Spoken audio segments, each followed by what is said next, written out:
Hola amigos, bienvenidos a la sexta entrega de esta serie de tutoriales sobre el motor Bedini. En este tutorial lo que vamos a ver es cómo realizar y además cómo documentar los ciclos de carga y descarga de la batería de carga, para luego poder medir el rendimiento real de la batería de carga. Para hacer estas pruebas lo que vamos a utilizar son baterías de plomo ácido, baterías AGM de plomo ácido de 12 voltios y de 7 amperios hora en el ratio C20. Si veis esto que pone aquí de 20 horas, lo que indica es que son baterías de ratio C20. ¿Qué quiere decir esto? Pues que el suministro de corriente recomendado para estas baterías se calcula dividiendo los amperios hora de la batería, en este caso 7 amperios hora, entre 20 horas. Esto nos va a dar que el suministro de corriente adecuado de esta batería sería de 0,36 amperios. Este, digamos, sería el ratio en el que la batería va a estar funcionando más cómoda. Por supuesto que puede generar, puede proporcionar más amperios. Lo que pasa que la duración de la batería, pues según proporcione más amperios, lógicamente bajará. En este caso, suministrando 0,36 amperios, debería de durar 20 horas. Si suministra más amperios, al final la vida de la batería se va a cortar, ¿vale? Porque estamos forzando un poco la batería. Nosotros las pruebas que vamos a hacer, vamos a intentar ajustarnos lo más posible a este valor. En el proceso cargaremos la batería de carga con el circuito Bedini y luego haremos un proceso de descarga. ¿Cómo vamos a hacer el proceso de descarga? Pues vamos a utilizar una carga con unas resistencias. En este caso vamos a utilizar un LED de 3,6 voltios y vamos a utilizar dos resistencias de este tipo que aguantan mucha más potencia que las resistencias de carbón. En este caso son de 22 ohmios.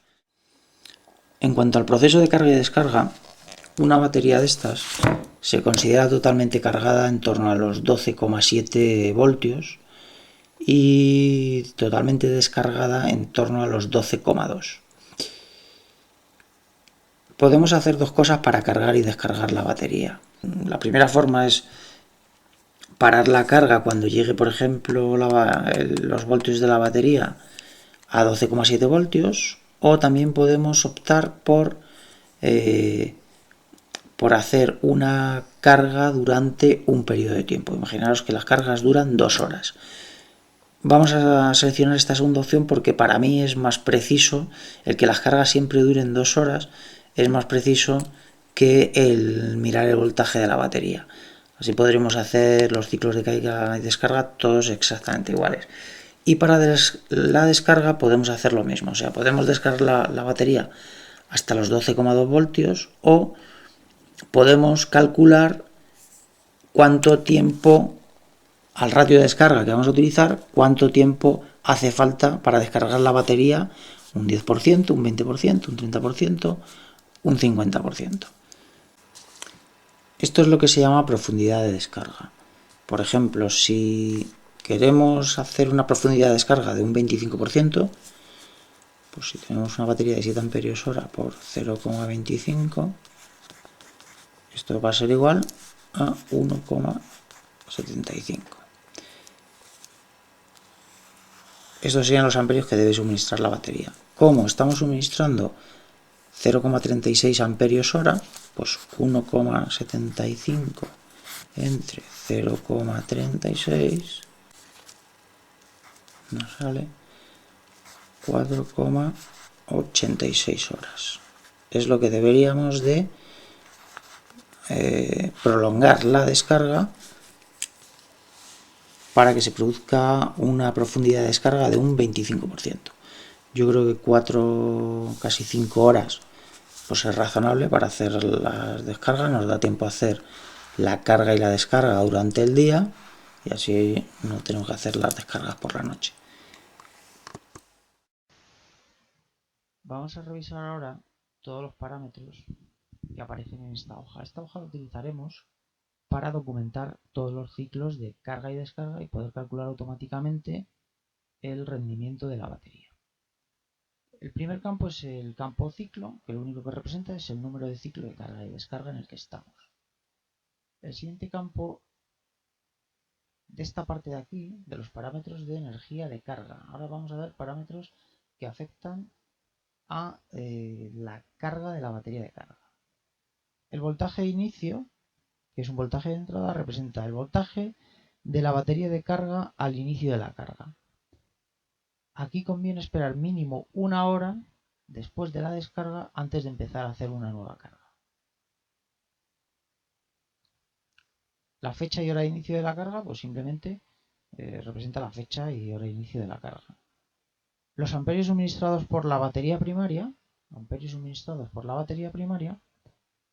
representan los amperios que suministra la batería primaria durante la carga.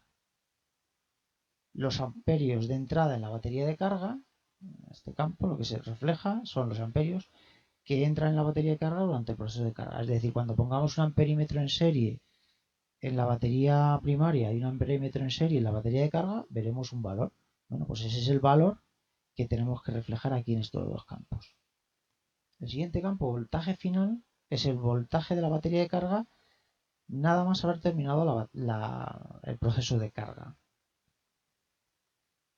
El siguiente campo, pues la fecha y hora de fin de la carga.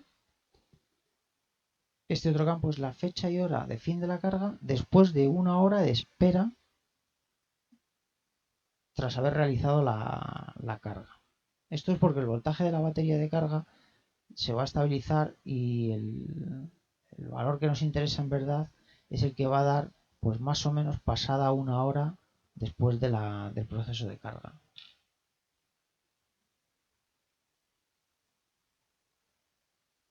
El voltaje final tras la espera es el voltaje de la batería de carga después de haber esperado una hora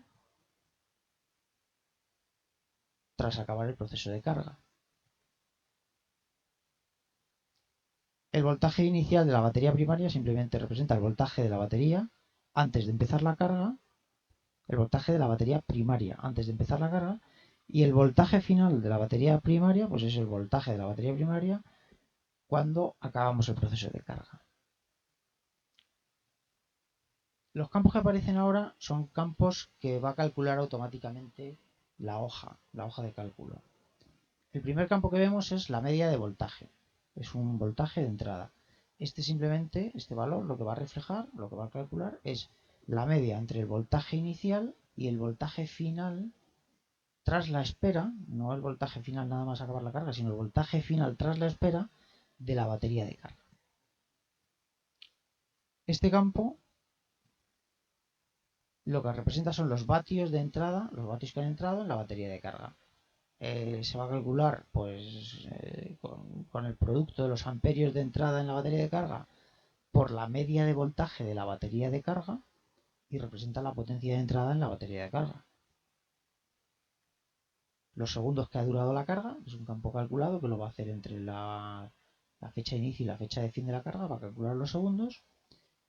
Y estos son los julios de entrada en la batería de carga. Es el producto de los vatios por los segundos que ha durado la carga. Y lo que mide la cantidad de energía de entrada en la batería de carga.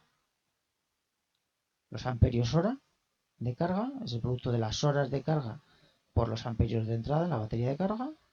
Y los amperios hora de la batería primaria pues es refleja los amperios hora de la batería primaria durante el proceso de carga.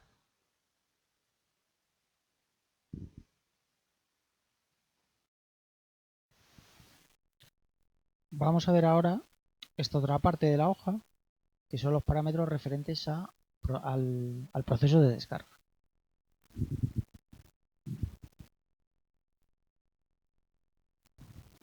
Bueno, el primer campo es el voltaje de inicio.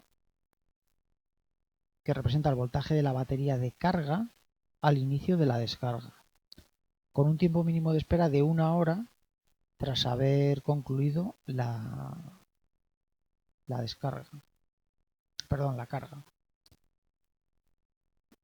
Este campo representa la fecha y la hora de inicio de la descarga. El siguiente campo son los amperios suministrados en la descarga, que simplemente refleja los amperios que suministra la batería de carga durante el proceso de descarga. El siguiente campo es el voltaje final, es un voltaje de salida, que es el voltaje de la batería de carga nada más haber terminado el proceso de descarga. El siguiente campo representa la fecha y hora fin de la descarga. Y el siguiente, la fecha y hora fin de la descarga tras el proceso de espera de 1 hora. El siguiente campo es el voltaje final tras el proceso de espera de 1 hora de la batería de carga.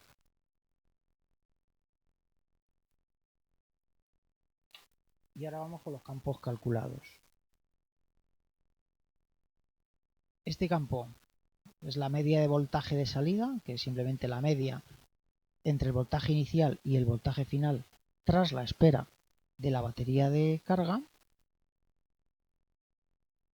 Estos son los vatios de salida que suministra la batería de carga durante el proceso de descarga, que se calcula, pues es el producto de los amperios de salida de la batería de carga por la media de voltaje de la batería de carga. Representa simplemente la potencia de salida de la batería de carga en el proceso de descarga. Lo que tarda el proceso de descarga en segundos, sin tener en cuenta los tiempos de espera,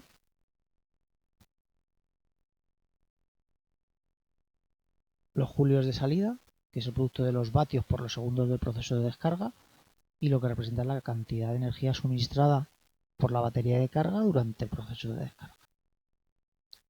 Y por último, los amperios hora de la descarga, que es el producto de las horas de descarga por los amperios que suministra la batería de carga durante el proceso de descarga. El penúltimo campo es el de rendimiento de la batería, que representa el coeficiente entre o se calcula dividiendo los julios de salida entre los julios de entrada multiplicados por 100. Es un cálculo que ya hemos visto en el tutorial anterior, y con esto vemos el coeficiente de rendimiento de la batería. Y luego otra forma de ver también el coeficiente de rendimiento pues es calcular los amperios hora de salida entre los amperios hora de entrada multiplicado por 100. Es otra forma de ver el rendimiento. El que más nos va a interesar es este de aquí, que es el de rendimiento de la batería, y ahí veremos si esto es superior al 100% o no. Si es superior al 100%, lo que quiere decir es que las baterías cargadas con este dispositivo duran más, simplemente. Bueno, pues visto ya todos estos parámetros, lo que nos queda es ir al taller y ver en la práctica cómo vamos a hacer un proceso de carga y de descarga.